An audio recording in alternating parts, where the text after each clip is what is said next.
যুব মহিলা লীগ। আমি থানার সেক্রেটারি ছিলাম।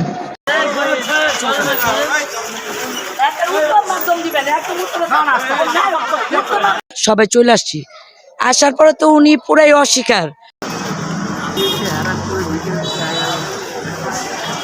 যুব মহিলা লীগ। আমি থানার সেক্রেটারি ছিলাম।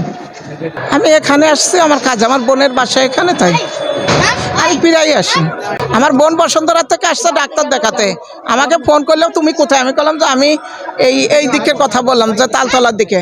তাহলে আমি একটু বসন্তরা পপুলারে যাব, তুমি আসো। আমি যাচ্ছিলাম। ওনাকে ধরা হলো আমাদের এই যে সোহেল আছে, আমাদের ছোট ভাই, ছাত্র দলে, বড় মসজিদের লাইনি বাসা ওদের। ওর সাথে যে ছোট ভাইরা, ওরা ফোন দিল যে আপা এরকম ওই মহিলাকে আমরা আটকায় রাখছি। তাৎক্ষণিকভাবে আমরা সবাই চলে আসছি। আসার পরে তো উনি পুরাই অস্বীকার। আরো কিছু সঙ্গপঙ্গ আসছে, বলতেছে না 1 মাস আগে মিউনিসিপাল বাসায় গেছিলাম, তো 1 মাসে গেলেন পাইবেন করতে, তো আমেরিকা আজকে কয়েকদিন ধরে। যাক, এগুলো এক একজনের ফোন দিয়ে আমাদের ধরাই দিতেছে। আমার কথা আমি বলছি, দেখেন আপনারা যেই হন না কেন, কোনো সাপোর্ট বা কোনো রিকোয়েস্ট করবেন না। কারণ কারা রিকোয়েস্ট করতে পারবে? যারা এই দূর সময়ে, এই ফ্যাসিবাদ সরকারের সময় যারা আমাদের চোকাচোকি ছিল, আমাদের সাথে একসাথে আন্দোলন করছে, আমাদের সাথে রাজপথে, তাদের কথা আমরা শুনে বিবেচনা করতাম। কিন্তু তারা তো আমাদের সাথে কোনো আন্দোলনে ছিল না, বা আমাদের সাথে সক্রিয় ছিল না। যারা আমাদের সাথে বিএনপি করে, যারা আমাদের আওয়ামী লীগের এই ছাত্র আন্দোলন, যারা আমাদের উপরে ঝাঁপায় পড়ছিল, যার শত শত ছেলে মেয়েদের মারছিল, তাদের বিরুদ্ধে কাজ করে, তাদের কথা আমরা শুনবো, সে যেটাই হোক। আমি বলছি আপনারা আমাকে কেউ রিকোয়েস্ট করবেন না। পরে আমার এই ছোট ভাইরা বলছে যে আপা আপনারা কি করবেন করেন। আমরা কি করছি, যে আইনা এই জায়গায় বসাইছি, তারা পুরা সব অস্বীকার করছে। এখন চাপে যারা যেটা বলে, চাপে বলে হ্যাঁ আমি আওয়ামী লীগ, আমি অমুক কি সেক্রেটারি, সে বিভিন্ন জায়গায় সে অকারেন্স করে বেড়াইছে। এখন আমরা যেটা আইনগত বিষয়, এটা আমাদের ওসি সাহেবকে ফোন দিয়েছি। এখন এই যে আইসা পড়ছে, আপনি দেখতে পারবেন, এখনই চলে আসছে এই রোডের মাথায়। আমরা তাদের কাছে শনাক্ত করব যে তাদের আইনগতভাবে যেটা ব্যবস্থা নেবে, এটার আমরা আছি যে এটার প্রতিহত কিভাবে করতে হয়। আমরাও থানায় যাচ্ছি, আমরা যাব।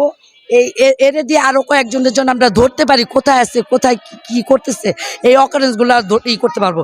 এই যে আমাদের এদিকে নাবানা টাওয়ার, এই নাবানা টাওয়ারের ভিতরে তাদের নিজেদের সঙ্গপঙ্গ নিয়ে এই ফ্যাসিবাদ সরকারের সময় অনেক চাঁদাবাজি, ময়লার গাড়ি, 3-4টা গাড়ির টাকা পয়সা উঠানো, এদের নিজেদের ফ্ল্যাট, নিজেদের মেয়ের জামাই ব্যাগম সবাই ফ্ল্যাট এই নাবানা টাউনে আমাদের এভিনিউ 5-এর মাথায় এইগুলা করছে। এরে আমাদের চোখে সে ছত্রছায়া। এই পর্যন্ত মাস্ক দেওয়া ছিল, আমি মাস্ক দেখো আমার শ্বাসের কষ্ট, আমাকে মাস্ক দেওয়া থাকলে শ্বাসের কষ্ট বাড়ে, তাই না সিরা ফেলাই দিচ্ছি। এই ওনাকে আমরা ধরছি। এটা ওই যে আমাদের পুলিশ বাইরে আসছে, এটা আপনারা থাকুন, আমাদের পাশে থাকুন।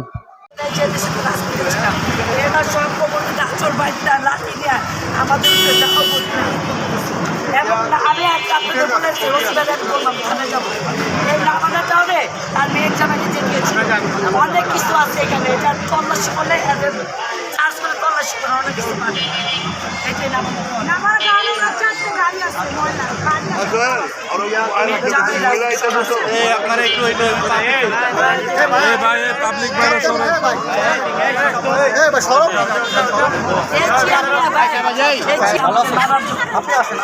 মারার জন্য চেয়ার নিয়ে বসে থাকতো আমাদের টর্চারিং করার জন্য।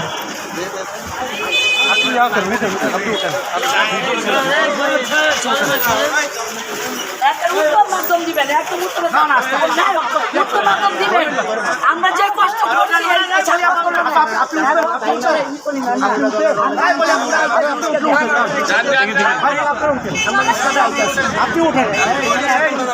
আমি সেক্রেটারি সাহেব, আমি এর 5 নম্বর ওয়ার্ডের সেক্রেটারি।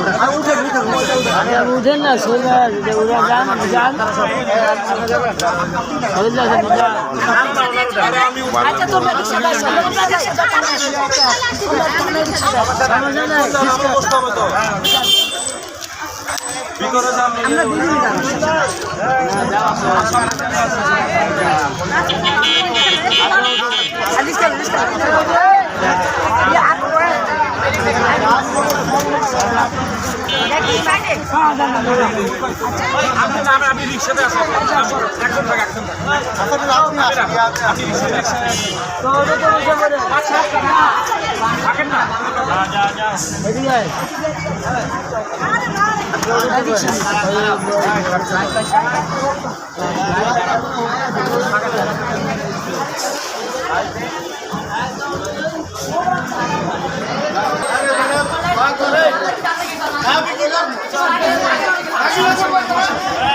গাড়িটা কি সমস্যা হয়েছে, কি সমস্যা দেখ